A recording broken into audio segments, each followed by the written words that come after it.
faculty, students, each and everyone present on this virtual platform, either the Google Meet forum or over YouTube.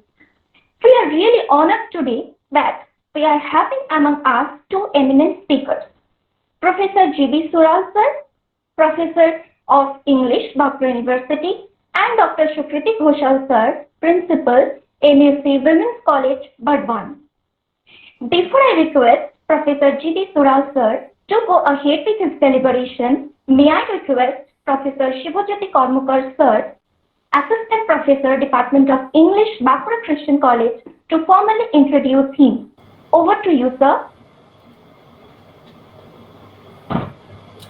Thank you, Priyanka. I feel privileged to introduce my teacher, Professor Goutam Sural, Professor, Department of English, Bankura University, who has been in teaching since 1990. He started his career as a teacher in Bankura Christian College in the Department of English. He went to Bristol University, UK in 2006 as a visiting fellow. In 2008, he joined the Department of English, Vidyasagar University, Midnapur as a professor. A year later, in 2009, he came back to his old college and continued to teach there until July 2015. He is the author of a book, Hopkins and Pre-Rapellism, and has edited 4 books on tribal life. He has presented papers in various conferences and seminars, and a number of his papers have been published in different national and international journals and books. His area of interest is Victorian poetry, Indian English literature, and tribal and Dalit studies. Today, Professor Sural will talk on Kamala Das's poetry, and I'm sure his lecture will provide us with illuminating insights on Kamala Das. Now I request Professor Goutam Sural sir to go ahead with his deliberation. Sir, please. Thank you, Shivajyoti. And let me thank the entire department, because I still consider it as my department. Shivajyoti has introduced me, and he has mentioned that I have taught there for a long 25 years, starting from 1990 to 2015. And my association with the college, sorry for being personal, but then just a mention of it, because it started not with me, but with my father. My father served this institution for long 42 years in different capacities. And then I was a student of this college, and I taught there after joining 1990 for, as I've said, a long 25 years. So every time, whether I come virtually or whether I physically go there, it's a homecoming for me. So thank you to the authority, respected principal, Dr. Mondal, with whom I also worked for many years. And with a thank you to all the participants who are on the other side, I intend to begin my talk today. As Shivajyoti has already mentioned, that I will be talking on Kamala Das, and I have my PPT. I will be presenting that. Just give me a minute so that I can set it.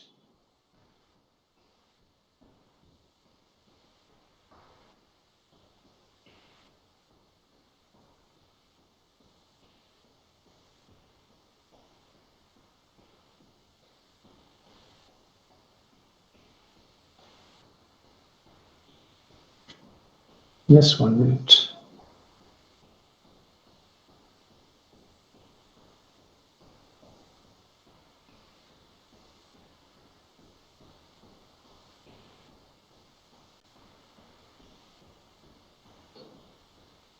Take your time, sir. No issue. Yes.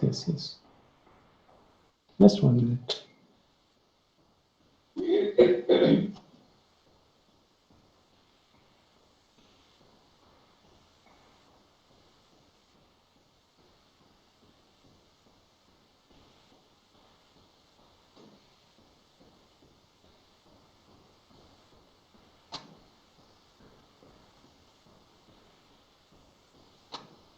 Can you see the on screen the title? Coming, sir. Can you see that? Hello? Yes, sir. Yes, you can see that. Okay. It's visible now. Okay. So this is the title, Beyond the Personal, the Collective Consciousness in Kamala Das's Poetry. Now, before I enter into the presentation of the paper proper, let me talk about the structure that I have meant.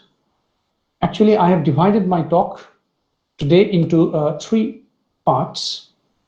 In the first part, I begin by pointing out the difference between the confessional I, that means the I that we find in confessional poetry, and the I which we find generally in lyric poems or lyric poetry. And then I will briefly focus on the critical reception of Kamala Das as a confessional poet. In the second part, through an analysis of some select poems, and I have selected mainly poems which talk of conjugal love or the dissatisfaction of conjugal love, whatever.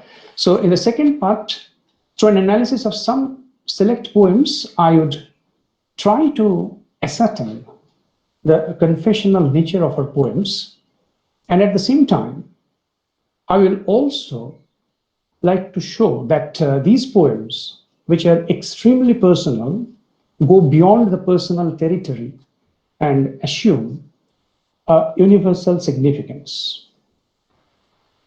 In the third or last part, I would try to address the controversy regarding the fidelity or the faithfulness of the experiences that she describes in her poems. Side by side, I would also try to reconcile the persona and the person, meaning the person who is behind the creation in Kamala Das's poetry. The controversy actually, that is what I will be talking in the third part, the controversy actually further proves that her poems go beyond the personal level. She talks about role-playing. I will be quoting her own words because I think many of you know that she talks about all these things, about role-playing, manipulation, using mask, and these strategies help her to masquerade her own experiences and talk on behalf of others. So this is the general structure that I have framed. And now I come to my paper. And I would like to begin my talk by quoting a very short anecdote from an article, Lying for the Sake of Making Poems. So it's very interesting.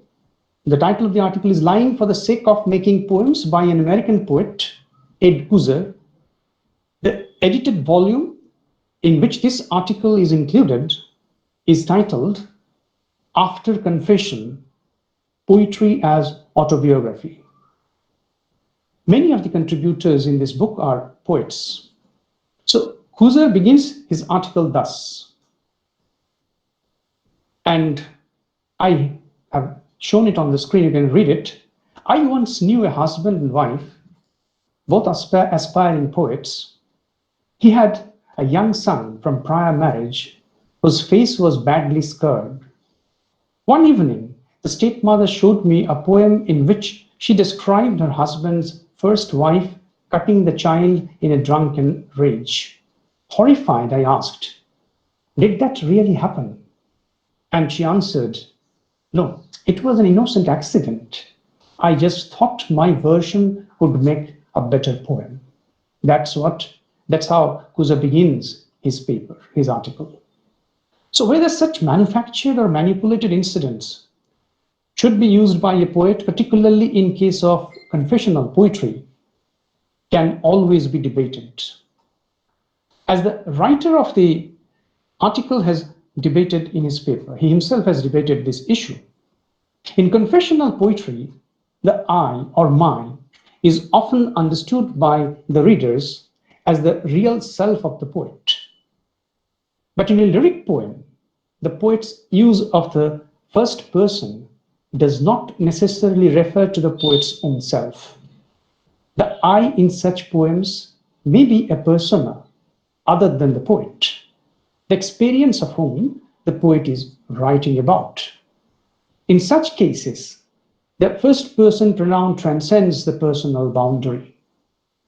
Sometimes the I becomes a universal persona, a representative I.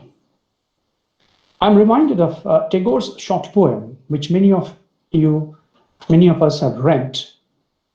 The title of the poem is The Miser, the Bengali of which is Kripon.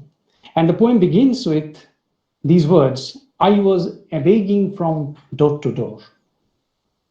The I here is obviously not the poet, but a representative I who stands for every man. In lyric poetry or romantic poetry, this is perfectly acceptable. But the I in confessional poems is believed to be the voice of the poet who, the readers expect, is narrating his or her first-hand experiences. Any departure from this general norm raises questions about the nature of confessional poetry. So, before entering into a discussion of Kamala Das's poetry in some detail, I'd like to talk briefly about the position of Kamala Das in Indian English poetry. She is generally regarded by critics and poets as a confessional poet. In fact, she is the first woman in Indian English poetry to be labeled thus. She is also perhaps the most controversial poet whose experience, as she has narrated in her poem and autobiography, often contradicts her real-life incidents and happenings. We will come to that, as I have said, in the later part of my talk. The first important critic, I will be very brief here in mentioning the critics who have categorized her or labeled her as a confessional poet. So the first important critic to note Kamala Das as a confessional poet is K.R. Srinivas Iyengar. In the second edition of his book, Indian Writing in English, published in 1973, he places Kamala Das in the chapter under the title, The New Poets, and observes that she is the most aggressively individualistic of the new poets.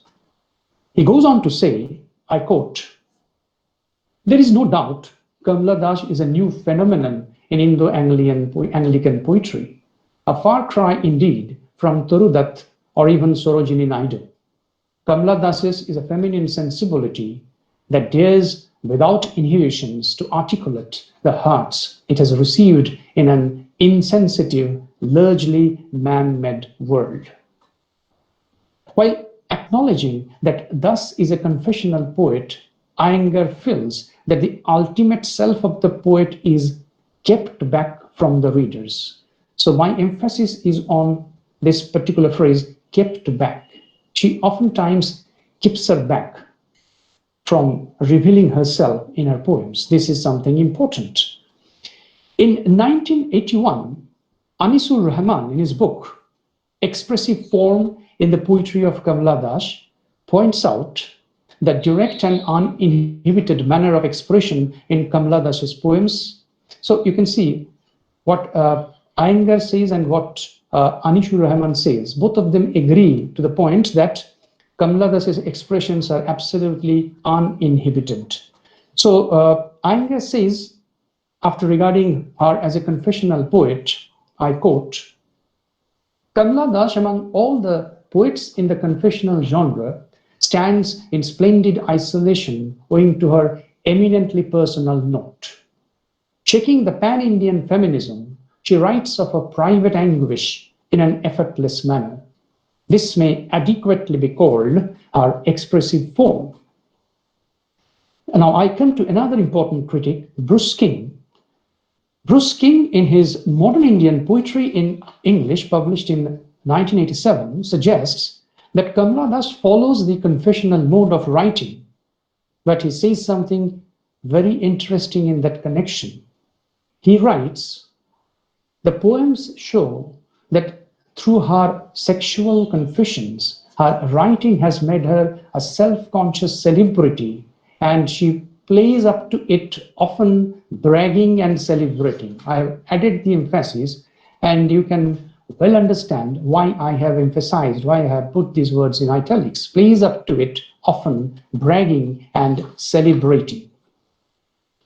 A.N. Dwivedi, in his book Kamala Das and Her Poetry, published in 2000, devotes a chapter on Kamala Das as a confessional poet. He places her in the line of American confessional poets.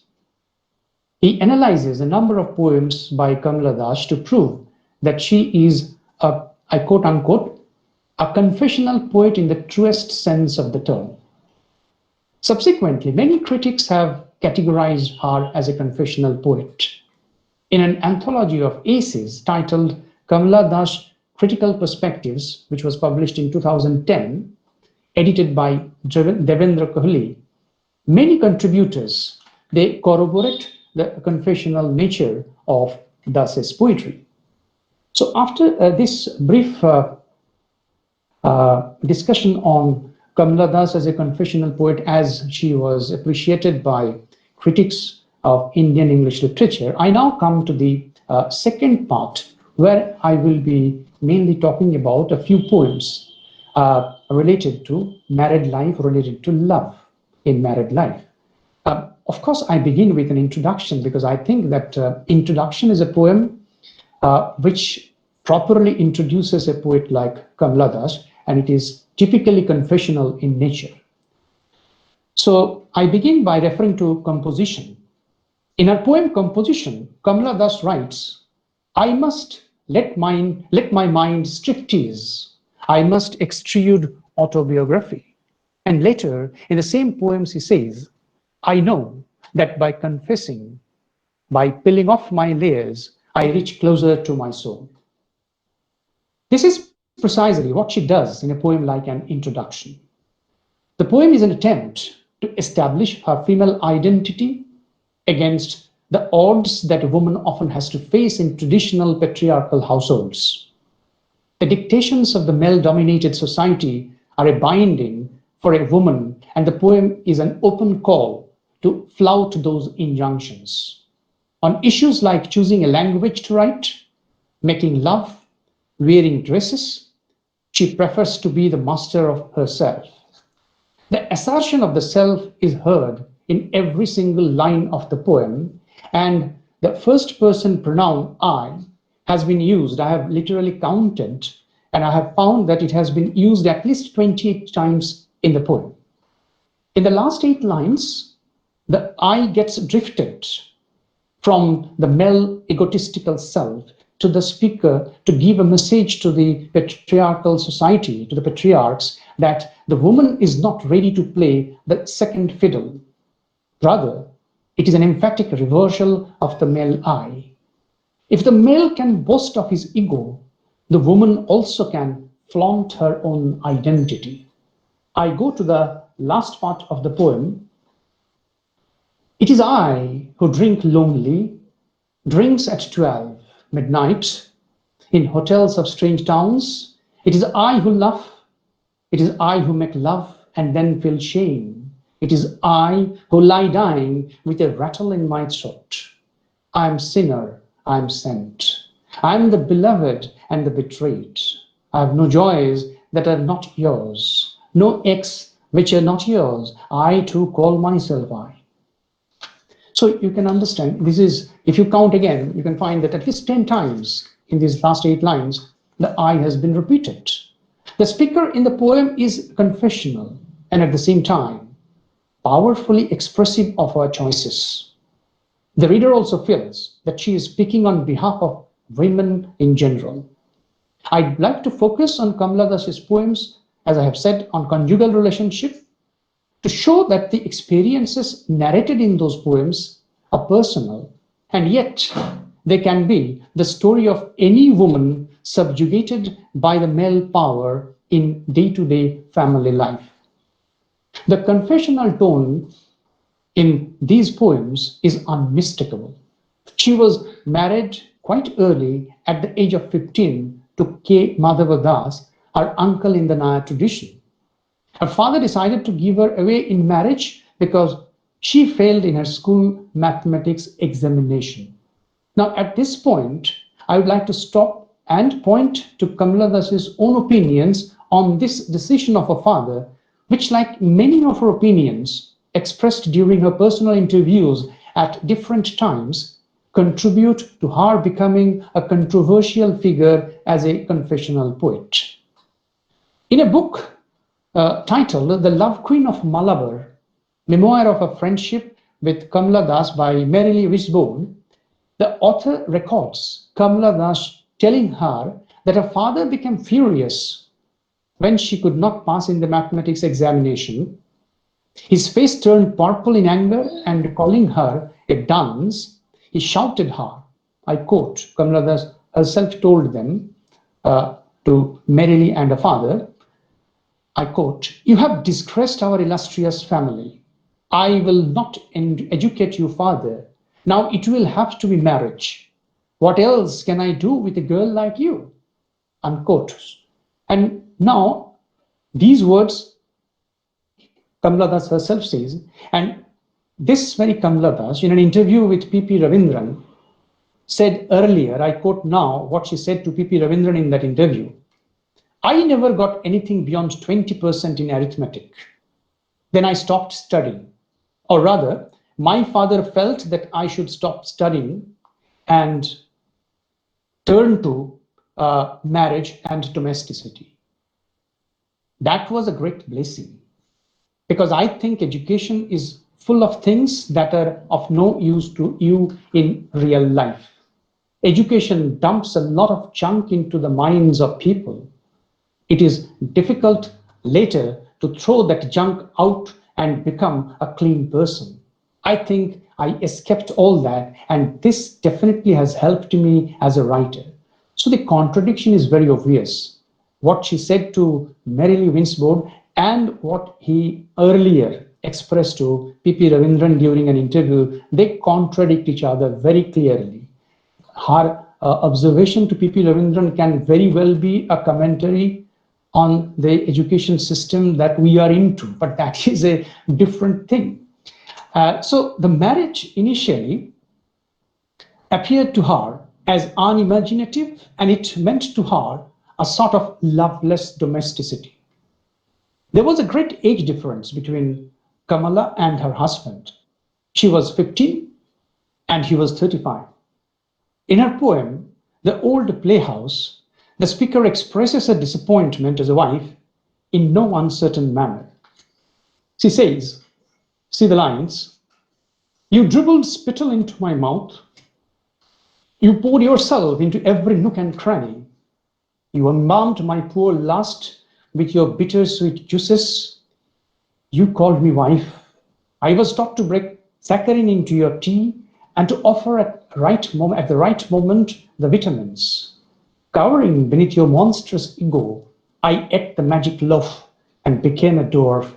I lost my will and reason. So the speaker entered the marital relationship with the expectation to discover her own identity. Instead, she was made subservient to her husband's wishes. The speaker compares herself to a swallow. As you read the poem, it begins with that. The speaker compares herself to a swallow who was tamed by her husband to fit into a routine of drab domesticity. She was lured into a passionate and spontaneous relationship, but ultimately, what it came down to was a mere repetition of drab, dull domesticity. No trace of love that she expected is felt by her now. Rather, what remains is the stale smell of a toxic relationship. Love appeared to her as Narcissus, and Narcissus here stands for the male ego.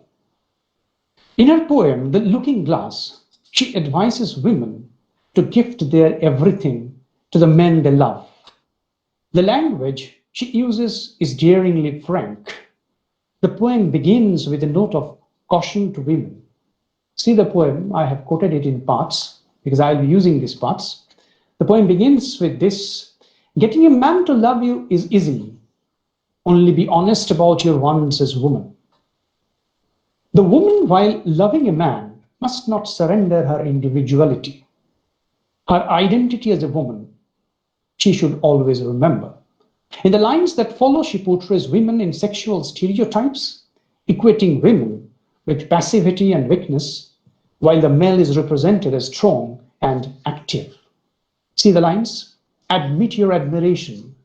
Notice the perfection of his limbs, his eyes reddening under the shower, the shy walk across the bathroom floor, dropping towels, and the jerky way he urinates, all the fond details that make him male and your only man. But there is a note of irony which pervades the entire poem, particularly when she says, your only man. In love, the body is not the ultimate. She must aspire something beyond the endless female hunger. This phrase is used in the poem, the endless female hunger. When the acceptance of male domination in patriarchal society is revealed through words like gift him all, gift him what makes you woman, the sad consequence of blind submission to the husband may rob the woman of her independence, which may incapacitate her in leading a single life in the absence of her husband. The last few lines confirm this note of irony, as these lines point to the ultimate fate of those women who let themselves submit to male desires meekly and without any protest. I quote the last lines: a living without life, when you move around, meeting strangers with your eyes that give up their search, with ears that hear only his last voice, calling out your name, and your body, which once under his touch had gleamed like burnished brass, now drab and destitute. The tone here is one of resignation and despair. Women may have to face, even after satisfying the desire of the males, destitution and despair, if they are not aware of the inner spiritual needs which may sustain them when faced with a life without a male beside them. In another of her poems, The Stone Age, she calls her husband an old fat spider who weaves round her a mesh or a net from which there is perhaps no escape. The concluding part of the poem is an angry outburst to make her readers know her repugnance for a relationship which is all about the husband's fleshly appetites. I quote this poem and I read out the last or third stanza first and then the second stanza.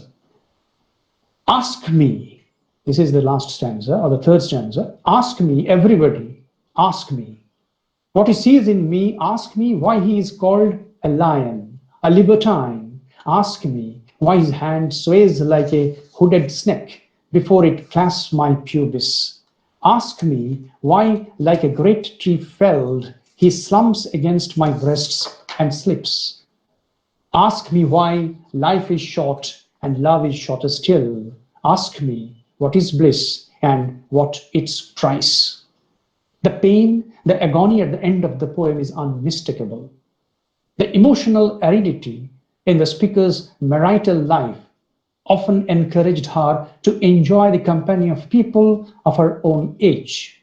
In the same poem, she talks about her secret sexual escapades in order to enjoy the pleasure of love. I go to the earlier stanza, the second stanza. You can see this. When you leave, I drive my blue battered car along the bluer sea. I run up the 40 noisy steps to knock at another's door. Through peepholes, the neighbors watch, they watch me come and go like rain. The extramarital relationship that she speaks of in these lines is also talked about in her autobiography, My Story. It is true that she didn't get the kind of warmth she should have received from her husband in the early years of her marriage, And she admits, quote unquote, I always wanted love, and if you don't get it within your home, you stray a little. In poem after poem, thus focuses on the theme of sexual love, and to her, if such love fails to transcend the physical plane, it cannot offer the emotional sustenance which she aspired for. In her poem, The Suicide, she speaks of the mutuality between body and soul. The poem begins thus: bereft of soul, my body shall be bare. Bereft of body, my soul shall be bare. So the chiasmus speaks of the realization of the speaker who feels tired, posing and pretending happiness as a married woman. She says in the same poem later, see the lines, I must pose, I must pretend, I must act the role of happy woman, happy wife. Kamla thus speaks uninhibitedly about her sex experiences. She highlights the male's lust for the female flesh in her poems. But what surprises the reader is that, knowing full well about this attitude of the male world, she continued to flaunt her flamboyant lust. I quote from her own words from the poem Fricks. She continued to flaunt her flamboyant lust, as she points out in the Fricks. Perhaps she adopted this ostentatious show of female body as a strategy to subordinate the male and ultimately making him love her. And certainly there is no denying the fact that she uses the body as a means of a very powerful protest. But the physical love must lead to something more fulfilling psychologically. Else, the heart would continue to be like, as he says in the Fricks, an empty cistern. In the absence of that fulfilling experience, there remains a longing for love, and she talks of taking an escape from this world. The speaker in composition has come to the sea with the wish to take refuge because this would relieve her soul from its corporeal burden. She says in composition, all I want now is to take a long walk into the sea and lie there resting, completely uninvolved.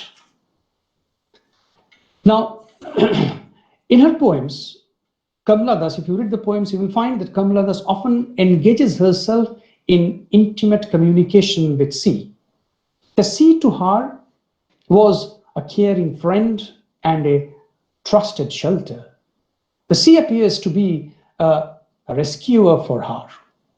As she stands before the sea, the movements of the waves seems to instill in her a rare strength that could help her face the crisis of life. The experiences narrated in the above poems may or may not have occurred in the poet's life. But more than that, these words amply convey the state of women in Indian social system, where the unhappiness of women due to lack of love and understanding is not uncommon. In all her works, she had developed a voice of freedom and a female consciousness which were hitherto unknown to the female writers of Indian English. Protest against the patriarchal system and continuous unmasking of the formal pretensions or the pretentious system became the main agenda in her writing. It's Kamala Das who, in her poem Someone Else's Song, assumes the voice of million of people. You can see this. I am a million people talking all at once with voices raised in clamor. I'm a million silences strung like crystal beads onto someone else's song. And the poetical title, as I mentioned, is very appropriate, someone else's song. So here, definitely, she speaks on behalf of others.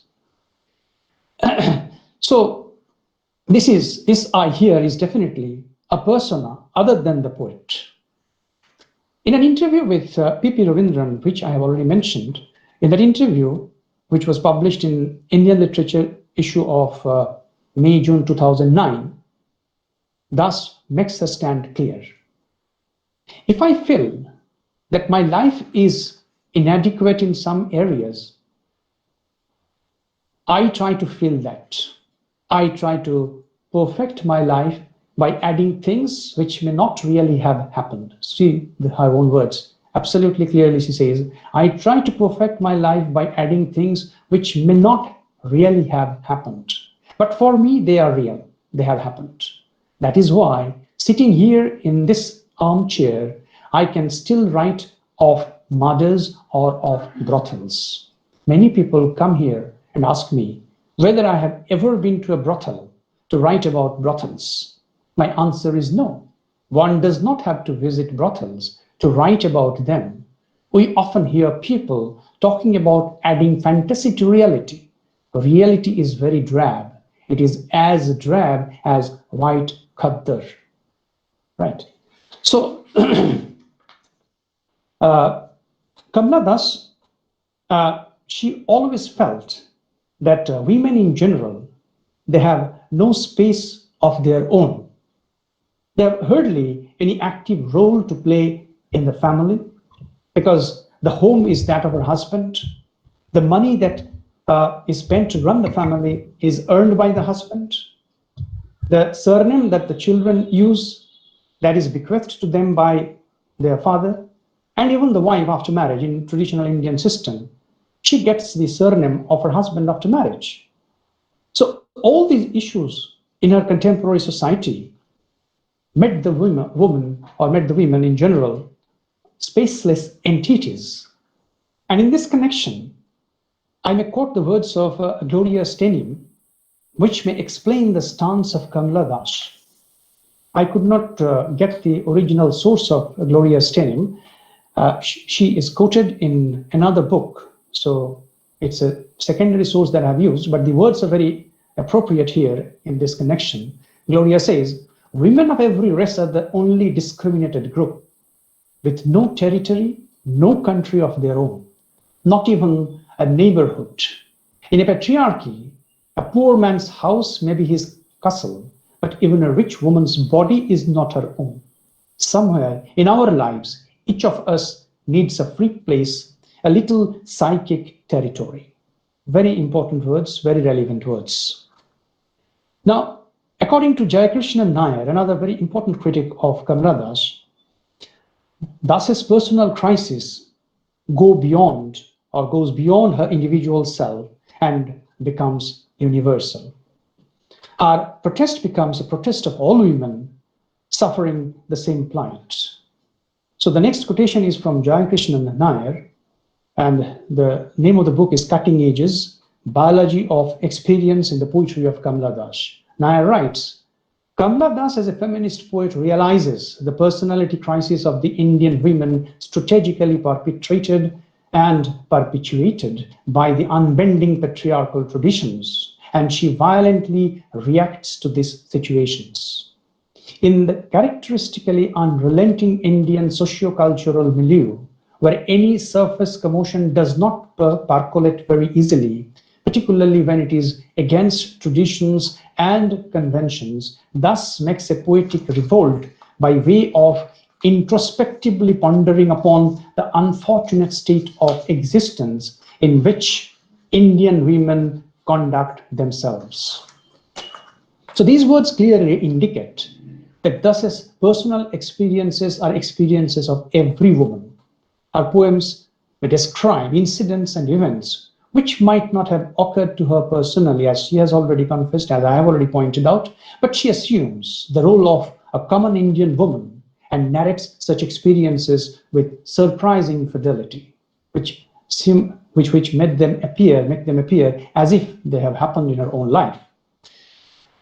Now, I.K. Sarma, in his article, The Irony of Sex, the gloss or the Tikud, a study of Kamala Das, he points out that Kamala Das was a representative voice of protest, speaking on behalf of the common Indian woman. Much like Nair, Sharma says in the same vein, these are the words he says, her chief contribution to modern Indian poetry is not only the stunning frankness she betrays in every line she writes. That is her chief distinguishing mark, no doubt. but also in making public a vast fund of agonies and information regarding women's psychic experience that lay hidden for ages in the private female sector. She throws the unholy sanctum sanctorum open and esses out in all caustic details in full public view. So with these words, I come to the end of my second part. And now in the third part, I will talk about the controversies or the self-contradictory revelations by the poetess herself. So there is no denying the fact that if one were to make an idea of Kamala Das's relation with her husband from a reading of her poetry without having any access to her own words, in a number of interviews, they might think that the marriage was a failure and she has been an oppressed soul throughout her married life. But by her own admission, her husband was the greatest support behind her literary activities. She might have suffered, as I have pointed out already, some emotional or psychological setbacks in the initial days of a marriage. But that the marriage turned to be a positive and productive one is clear from her own words.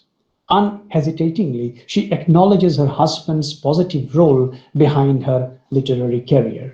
She says, I quote, "If my husband had not been sympathetic to some degree, I would not have been a writer at all. I know of women who decided to become writers or artists, but then changes their mind later because of the interference from husbands. Mine not only turned all away, but welcomed. He took some pride in my writing, which was a great help to me." Her utterances in her poems, as well as my stories, may be rhetorical and sensational, but there is scope to doubt about the confessional nature of such writing.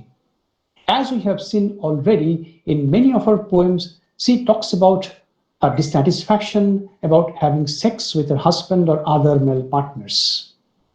Such experiences often made her feel spiritually deprived. In Prova, in her book, The Waffle of the Toffs, a socio-cultural critique of Indian writing in English, published in 2000, comes down heavily on Kamala Das. She criticizes thus for sensationalizing the readers with her sex-loaded poems. She writes, I quote, this is the book, "So when the sex-loaded poems of Kamala Das were open to the public, both reviewers and pedagogues went gaga over them with rave reviews. She became an unprecedented literary curiosity, marketing her salacious commodity with elan. From the traditional romantic stuff of Sarojini Naidu, the bedroom birdcity, Badistry was a real change for the hungering Indian male. All her outpourings bottom to the pelvic region, which readily becomes a talking point in a cocktail circuit." And then she's almost dismissive of some of Das's poems by pointing out that Das became overnight the paparazzi's dream girl, so to say, one who preempted Sobha De in verse, purveying the scarlet carnalities of the bespoke. Several of her poems are puerile adolescent fragments which should not have been published at all.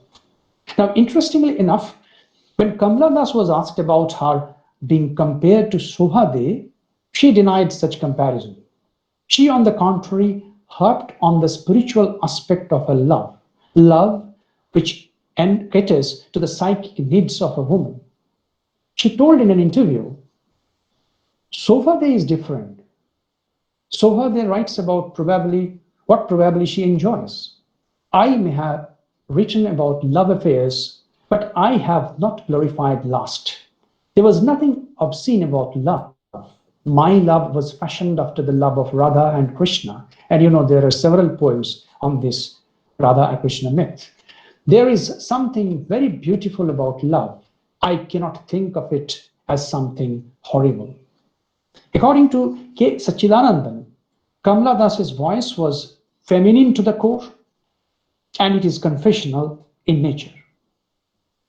The voice spoke uninhibitedly, as all the critics say. Satchidananda also repeats this.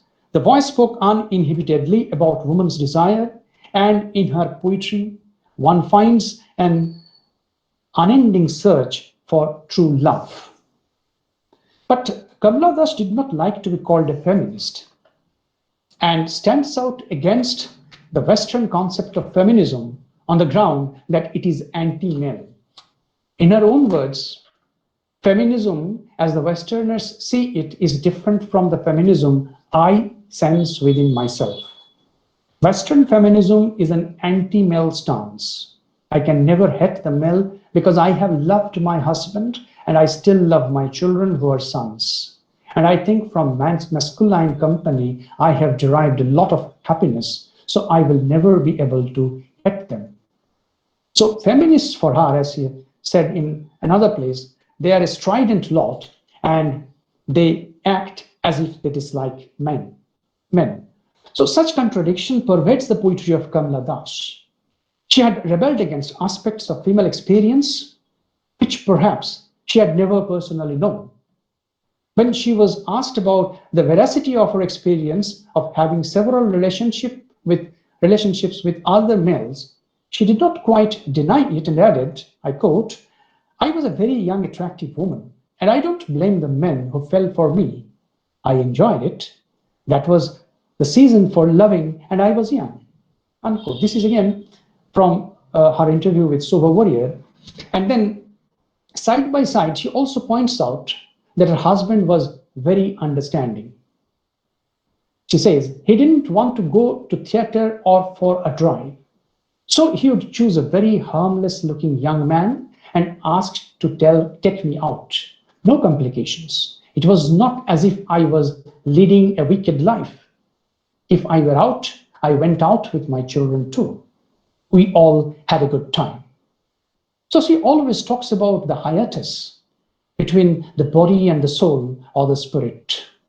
How far the spiritual indiscipline about which she writes in her poems was her own experience may well be questioned, because she says that in her poetry, she often role plays. With these words, I started my talk, that she mentions role playing, she talks about manipulation, she talks about wearing a mask, all these things. So she, in her poetry, often role plays. She says that, I quote, "Sometimes consciously, deliberately, I would even adopt a kind of role because I wanted to write about such a person." Unquote. Yeah, and in this connection, I would again like to go to another essay. The title of the essay is very interesting, Kamala Das, The Pity of It, which is written by R. Raphael, and it was published in Indian Literature, Volume 22, 1979. And the author points out that one's marriage is not the same as one's experience of marriage. That's what Raphael points out, talking about the way Kamala Das deals her themes in her poems. He says that one's marriage is not the same as one's experience of marriage. What he means is, what the author means, Raphael means, is that the person who suffers and the person who writes about the experience of suffering are not the same. He concludes his essay by pointing out that Kamala Das fails to effect a detachment between these two aspects, and that, according to him, has proved disastrous to her poetic art. These are the words that I have quoted from the essay, has proved disastrous to her poetic art. So, but then Kamala Das again says that she, in an interview, that she uses the device of manipulation, and according to her, an author can manipulate the thoughts of her readers. Manipulation is not always a bad word, as she says. And then, as I've already pointed out, that the confessions, as she herself says, are at times a mask to hide her real life experiences. So she is confessional, and yet her poems are often miles away from being self-revelatory.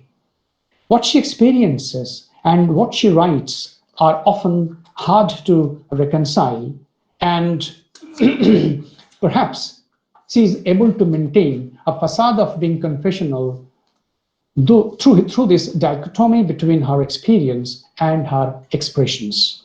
I go back to Satchidanandan's essay. I have already mentioned K. Satchidanandan.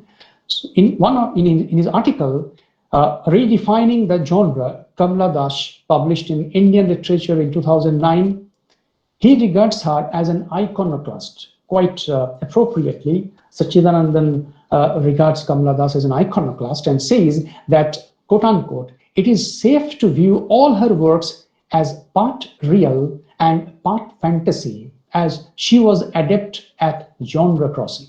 Right.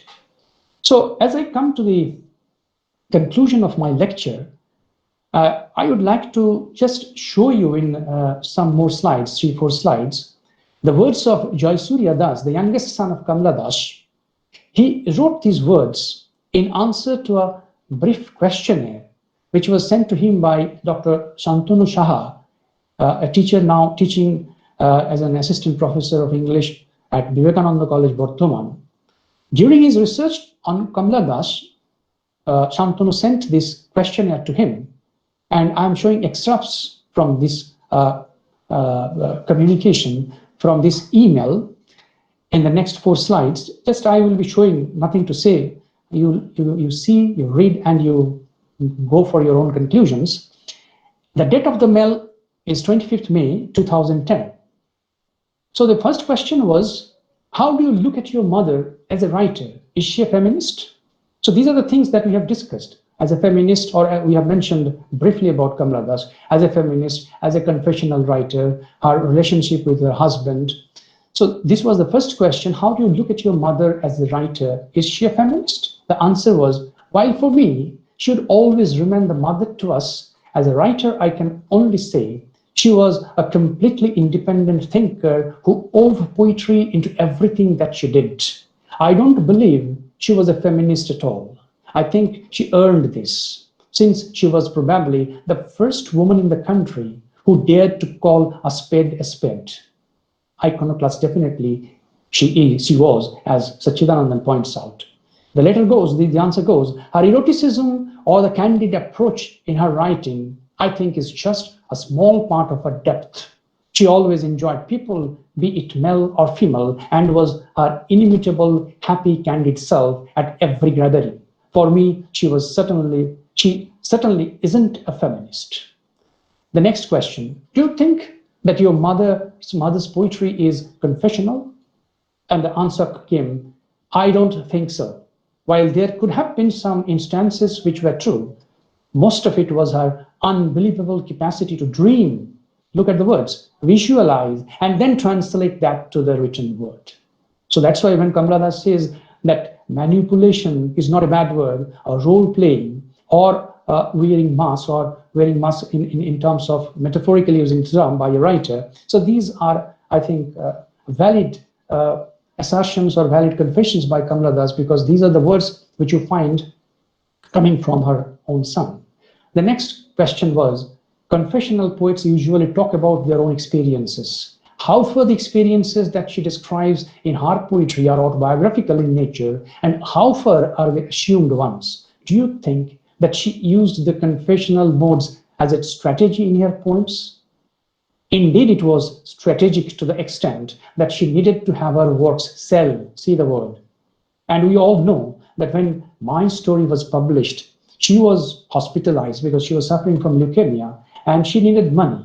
And she showed the entire book before publication to her husband, and her husband agreed that yes, you can give it for publication. So it was definitely, the commercial purpose was there behind the publication of My Story. And as Jayasuriya says, behind the poems also, that was a motive.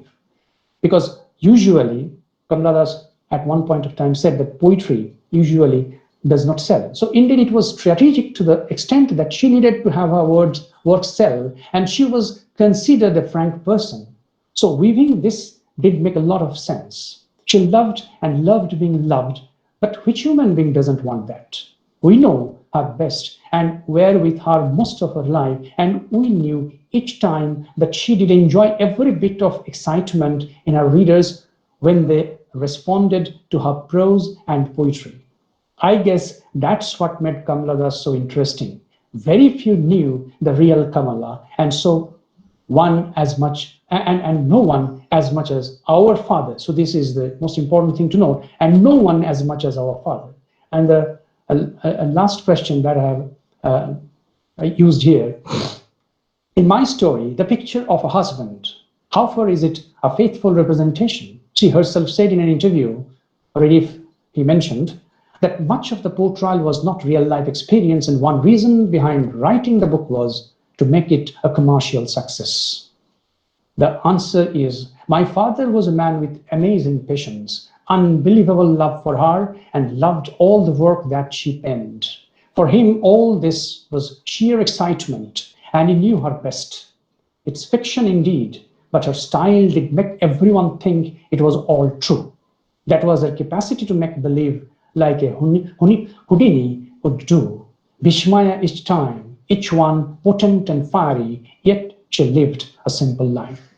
So this is the extract that I've taken out from the mail, and I have used here for your perusal and partly to draw your own conclusion as to the nature of Kamala Das's poetry. And finally, before I finally say goodbye, another quotation taking cue from what Jayasuriya says, another quotation from the book with which I started, After Confession, another essay in that book by Yusef Komunyanka.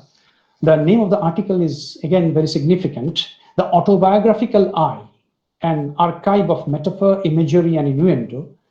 The quotation is rather long. I will not read out that. You can see it on the screen. Part of it I will read out. The poet wishes to share, this is very important, even when the dialogue is part of oneself, spoken to a corner of one's psyche, one would hope that he or she isn't echo. For me, the speaker is often a universal I, whose feelings have been shaped by experience and or imagination, an emphatic witness. And then I come to the last part. Although he or she may keep a journal, jotting down the daily mishaps, observations, and blessings, cataloging glimpses into the past and present, straining to see future, the poem is still a made thing. This is very important. So my conclusion is, I keep my conclusion, my deductions open, but then my conclusion is that Kamala Das's poems are confessions on the one hand and made things on the other. Thank you. So this is how I have structured my talk, and now it is up to you to judge whether you have gained anything from my talk.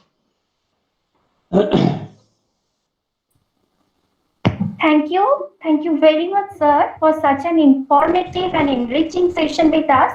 We are really very honored to have you among us today.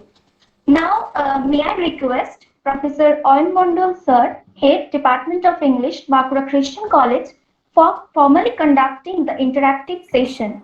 Over to you, sir. Thank you, Riyanka. Thank you, Professor Sural, for such an enlightening, illuminating lecture as usual. So the floor is now open for questions, observations, any kind of interactions. You might post your questions on the chat box, or you might ask your questions yourselves, unmuting yourselves. The floor stands open for the interactive session, please.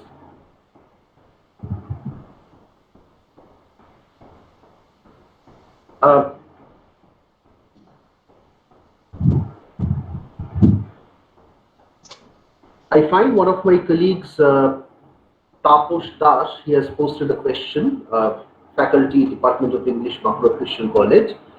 Sir, is there a gap between what is revealed in every confessional poetry and the poet's own experience, or is it merely the feature of Das's poetry? That's his question, sir. Yes. A very pertinent question, definitely, because the way I have presented, it may appear that it is the unique feature of Das's poetry. Poetry, definitely, because it is part of literature, part of art. It involves imagination. It involves creativity. But particularly if we talk about the American confessional poets, because the term is in vogue, though confessional poetry was there. If you go for the Indian English tradition or Indian poetical tradition, it was there much before. But then usually the term confessional poetry, that has been in use since the American group of poets popularized it. And in their poetry, I think they are their revelations. They are much more, I think, faithful in terms of their personal life, which in case of Kamala Das is not. That doesn't mean, and I partly agree with you, that nothing can be incorporated other than personal history in confessional poetry. But Kamala Das is a unique phenomenon, because no one else, in the sense that no one confessional poet, I think, self-contradicted in this way. That actually creates at times the confusion, that actually creates at times the controversy. And we know that she always enjoyed this. So that is what I feel. Thank you, sir. I think Taposh sir has satisfied you enough with his answer. There is another question from one of our second semester, UG second semester students. Although Kamala Das denied to be called a feminist, should we not consider her as a feminist poet, as she in her poetry speaks about adversities and dependencies of women in patriarchal society? Yes, definitely so, because the critics I have quoted, some of them has categorically pointed out Kamala Das as a feminist. So whatever may be her opinion, the reader is very important, particularly in case of poetry. When you read a poem, we form our own opinions. That is true of all literary pieces, whether it is a drama, whether it is a novel. But then the appreciation in case of Kamala Das as a feminist, I think, is perfectly goes with her, because the concerns that she expressed that validate the claim that she was a feminist. Whether she herself intended to be called a feminist or not, that is a different issue. But the issues definitely enable us, the way she has dealt these issues in her poems, that enable us to call her feminist, and many important critics have termed her as a feminist. Thank you, sir. There is a question by Alekha Mondol. Just a minute, sir.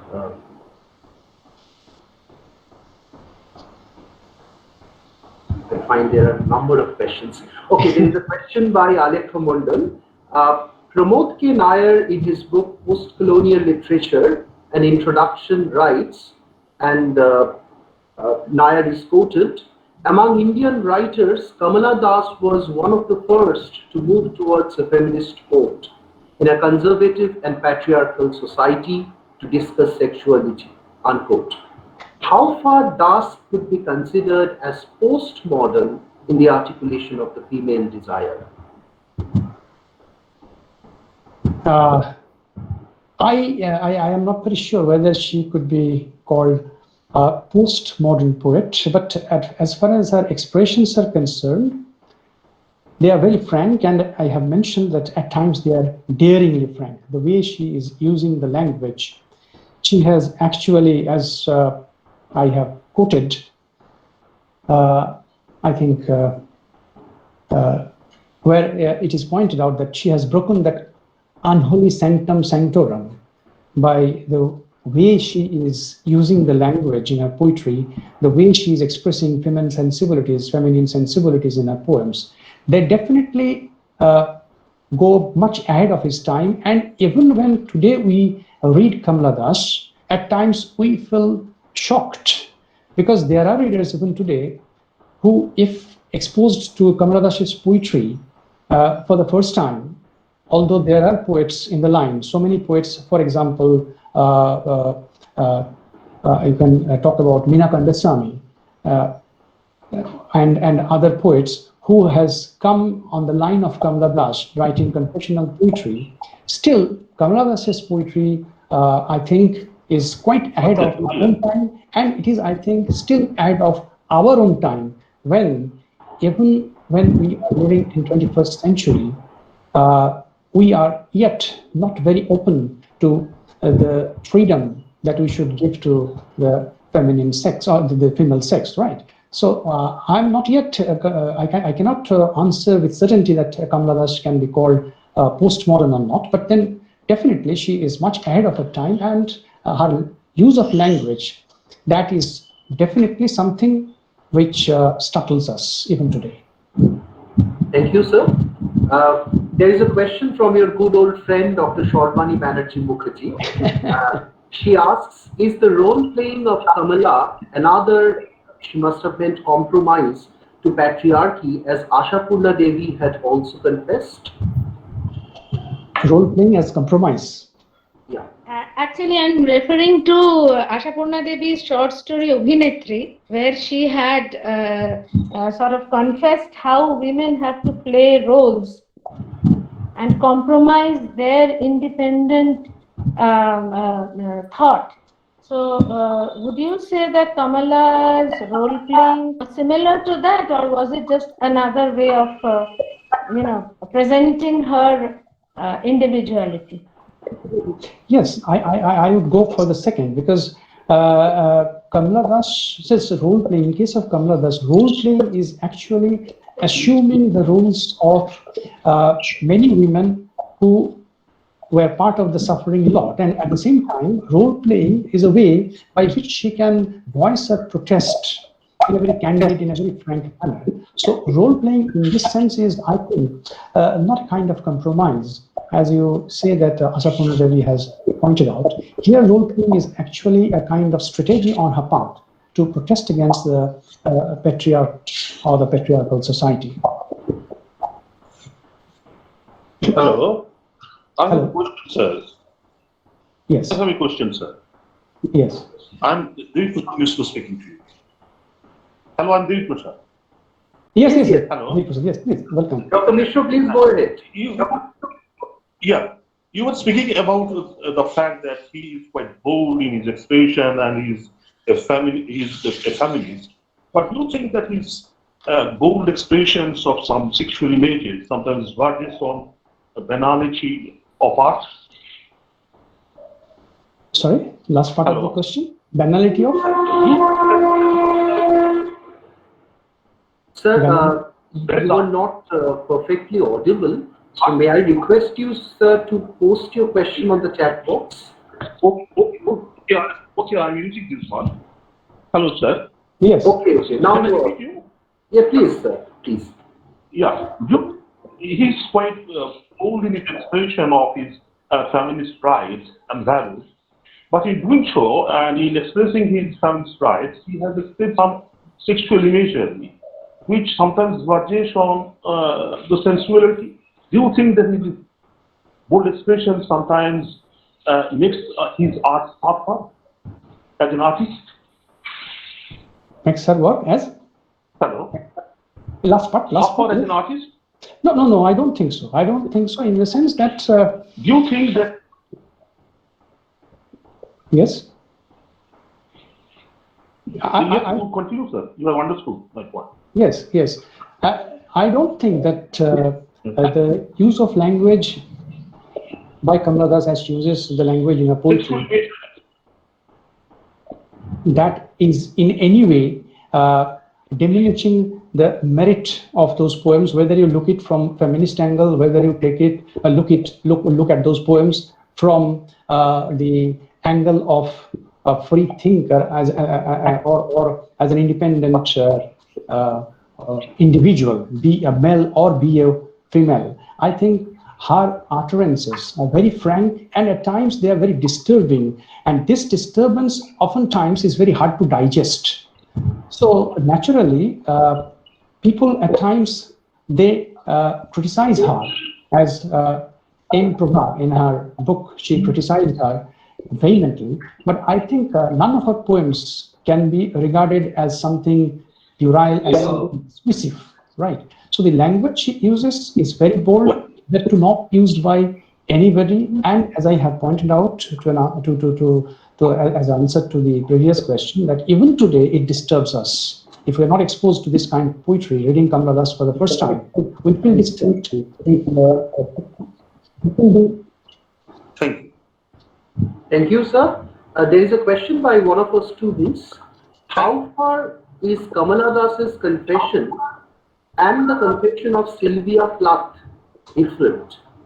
What are the differences between their experiences and perspectives about the women exploitation at the time? Yes, definitely. They were residents of two absolutely different cultures, absolutely two different countries. So the difference is well understood. And as I have pointed out, that in case of Kamala Das, when this question was asked in an interview, I was asked this question by one of the interviewers that why do you say that Kamala Das is an Indian variety in confessional poetry? So I stand by this because Kamala Das's poems, they are unique because the Indian scenario, which if you look at the American scenario when Sylvia Plath was writing, Anne Sexton was writing, Robert Lovell was writing, that was a different scenario because when they were writing their poetry in America, the depression that was actually creating havoc as far as the American psyche was concerned. But in case of Kamala Das, usually what she picks up is the exploitation of women. And in case of Kamala Das, as he has already pointed out, as we have discussed so many times, that she is not always talking of her own exploitation. She is talking about the exploitation of the Indian women in general. So Sylvia Plath and Kamala Das, that way, they are distinctly different, although both of them, they belong to the confessional genre.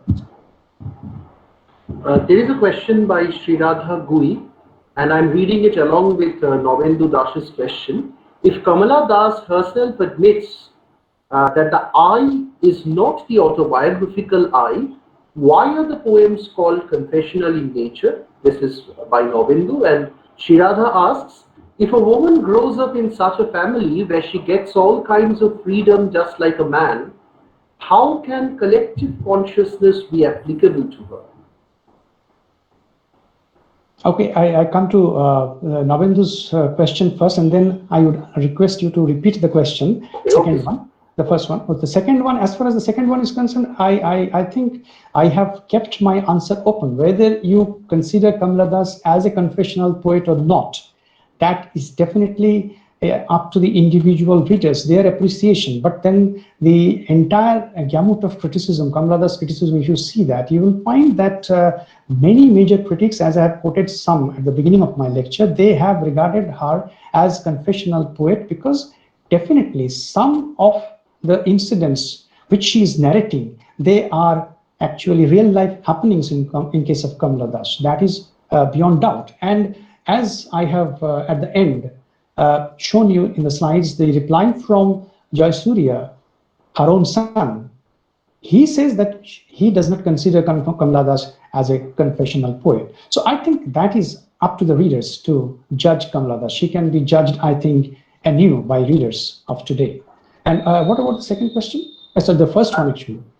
Are you asking about Sriradha's question? Or Yes.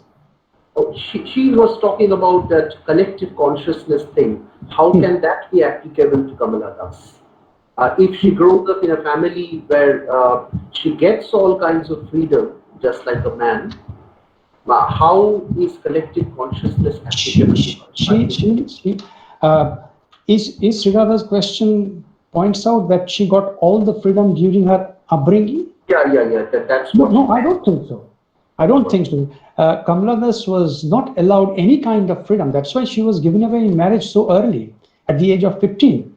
And that is the fate of Indian women in many villages even today. Girls are married below the age of 18 in many parts of India even today. So she did not grow up in a family which was liberal, which was allowing freedom. And in an introduction, if you read that, you have definitely read that. So an introduction points to that she did not have any freedom, and that's why her protest, that's why her rebellion, that's why her revolt, right?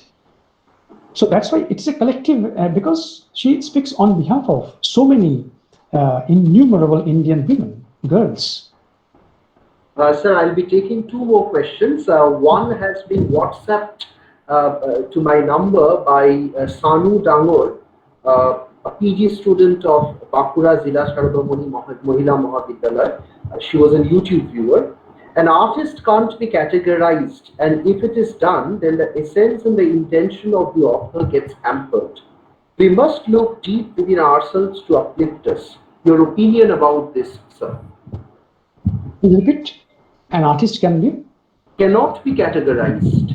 And if an artist is categorized, as she means, the essence and the intentions of the author gets hampered. That's what she thinks. Yes, see, you think, and I think you think rightly, because Kamala Das herself defies all kind of categorization. As in case of her poem An Introduction, she says that she was against being labeled, she was against being categorized in any way. But then as far as an author to be categorized, this is the job of the critics. This is the job of the scholars. So they can't help it. They can't help categorizing poets and writers.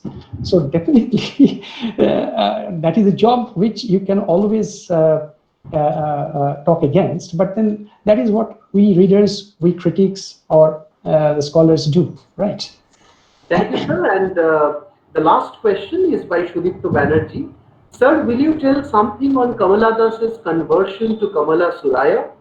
There in the poem in Ya Allah, was there a hint of a love, a fantasy, or real?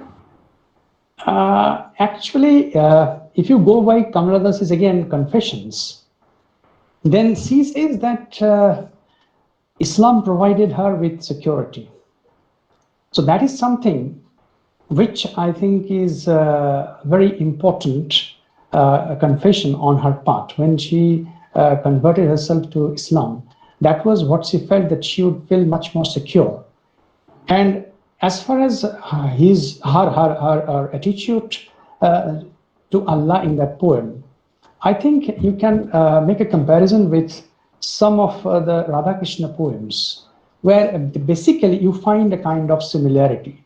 So God has got no religion, or the ideal that you are aspiring for, be you are Hindu or you belong to any other religion. I think if you are pursuing an ideal, and if it is a spiritual ideal, that spiritual ideal does not allow you to make a difference. I think the love that she talks about, the attitude that she betrays in that poem, if you side by side read her poems on Radhakrishna, or a poem like Ghanashyam, then I think the answer is very clear. Thank you, sir. There are two other questions in the chat box. Will you take them, sir? Yeah, it is up to you, because Prithivi, I think, is waiting. It is up to you. Okay, then over to No. You continue. I am enjoying it. You continue. I am enjoying it. Okay, Oyon, would you permit me to ask a question to Dr. Of course, sir. Please. Okay. Later, first ask those questions. No, please. Okay. Yes. There is a question by Oli Bag. My question is that if Kamala Das had such a supportive husband, such a supportive husband that she confesses of having been able to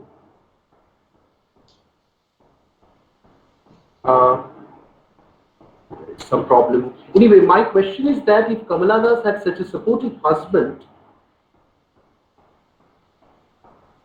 there are some network issues, having the supportive husband that she confesses of having been able to be a writer or a poet of such a dignity and freedom, why do you think she had so many sexual partners as we could find in many of her poems?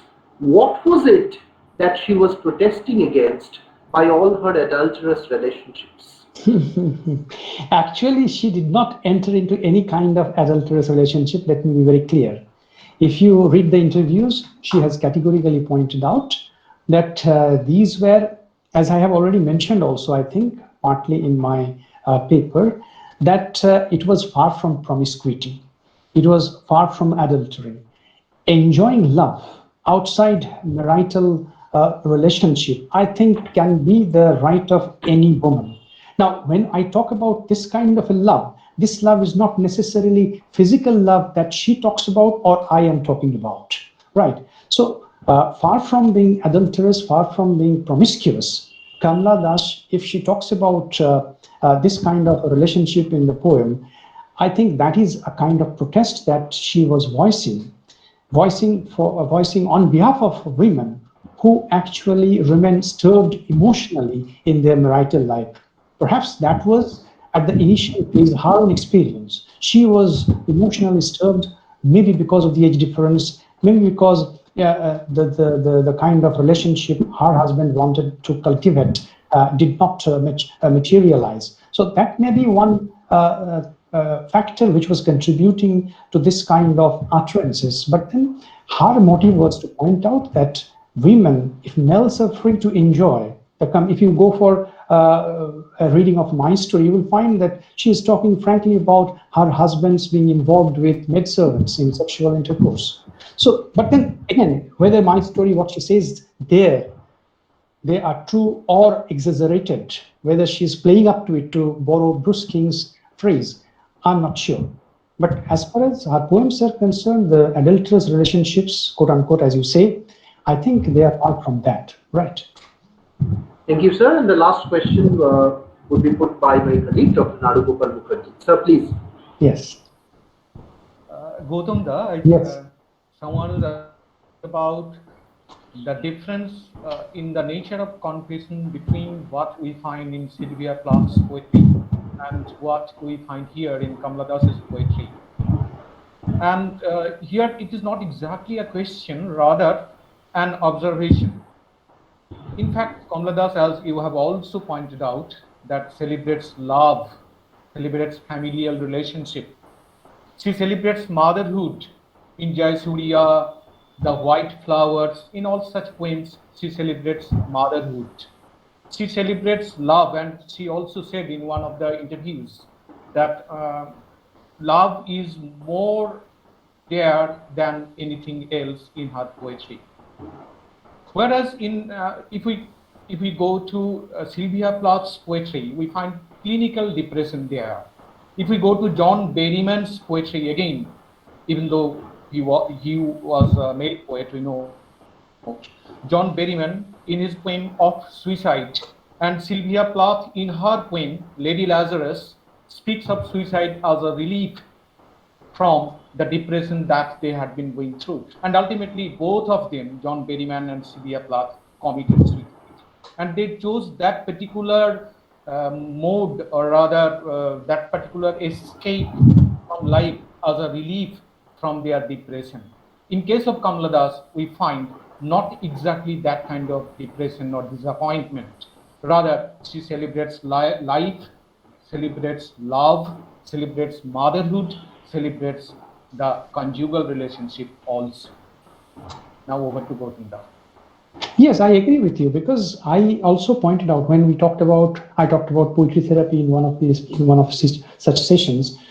Somebody pointed out about and somebody mentioned about Sylvia Plath and Sexton committing suicide. But then, in case of Kamla's, definitely she had unflinching faith on this love as an ideal. So naturally, maybe in private life she felt deprived at times. But because she had an unflinching faith on love as an ideal, she also went to the sea. As I mentioned, that a poem mentions Kamla Das is going to sea, and Kamla Das went to the sea. The speaker persona says in these poems that I want to take refuge in the bosom of sea, in the depth of the sea. But then she did not commit suicide. She came back. It is because, as I said, as you also say, that her unflinching faith on love as an ideal. Yes, I agree to that. Thank you, Professor Sural. And on behalf of the department, I thank you for entertaining each and every question. And this question answer session has really been a very interesting one. I could see the messages in the chat box also, people elated there. Now over to my colleague, Moushumi Kundu, Faculty, Department of English, Makuda Christian College. Moushumi, are you there? Yes, sir. Am I audible? You're audible. Please go ahead. Okay, thank you. Thank you, Professor Sural sir, for such an insightful thought-provoking and engaging lecture. We acknowledge with due respect your support and solidarity with our initiative to help the students and the researchers as well in accepting our invitation and delivering such a wonderful lecture that makes us think and motivates us to learn further. Thank you, sir. Thank you so much. Now, Thank you from my side. Thank you to all, to the head of the department, the young head of the department, our dear Ayon. Thank you to Naru. Ashidda is possibly not there because, again, I beg your forgiveness for mentioning each one. I have worked with them for so many times. Thank you, Shivu. So thank you, all of you. And I also enjoyed this session because the questions are actually the test whether I have been able to reach out to the audience. So thank you very much. And I welcome with you Shukridida. Now you formally introduce Shukridida and I will be listening to Shukridida's lecture. I'm waiting for that. Thank you very much.